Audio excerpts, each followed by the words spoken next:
বন্ধুরা, আজকে আমি আবার চলে এসেছি। আপনারা সবাই ভালো আছেন তো?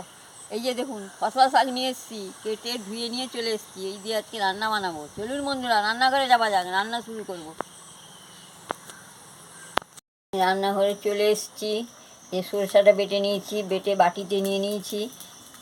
এবারে কাঁচা লঙ্কা আর শাকগুলো দিয়ে দিচ্ছি।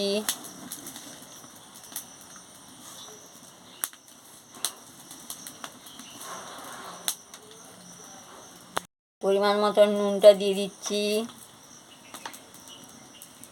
লঙ্কার গুঁড়ো দিয়ে দিচ্ছি, হলুদের গুঁড়ো দিয়ে দিচ্ছি, সামান্য একটু মিষ্টি দিয়ে দিচ্ছি, সর্ষের তেল দিয়ে দিচ্ছি, কাঁচা সর্ষের তেল দিয়ে দিচ্ছি, দিয়ে ওটাকে ভালো করে মাখিয়ে নিচ্ছি।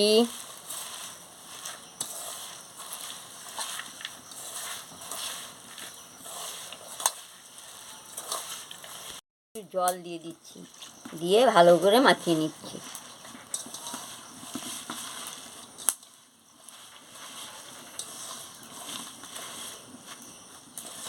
এবার মাখানো হয়ে গেছে, এবার উনুনটা জ্বালিয়ে নেব।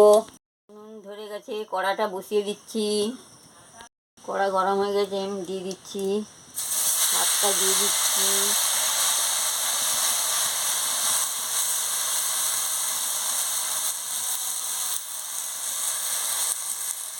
পরিমাণ মতন জল দিয়ে দিচ্ছি, দিয়ে ভালো করে ঢাকা দিয়ে দিচ্ছি।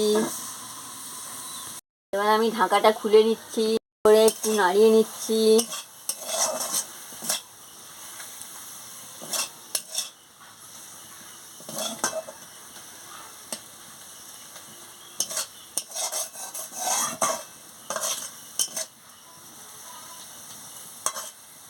এবার হয়ে গেছে, আমি নামিয়ে নিচ্ছি। এইভাবে খসলা শাকে সর্ষে বাটা দিয়ে কাঁচা লঙ্কা দিয়ে বাটি চচ্চড়ি করে খাবেন, খুব ভালো লাগবে। ভালো লাগলে আমাকে লাইক করবেন, শেয়ার করবেন, মেসেজে লিখে জানাবেন, সাবস্ক্রাইব করবেন, বেল আইকনটি বাজিয়ে দেবেন, আমার ভিডিওটা শেয়ার করে দেবেন। আমি আবার কালকে ফিরে আসছি। রঙটা দারুণ হয়েছে, গন্ধটাও দারুণ বেরিয়েছে। আর ঠাকুমার ভিডিওগুলো কি আপনাদের ভালো লাগছে না?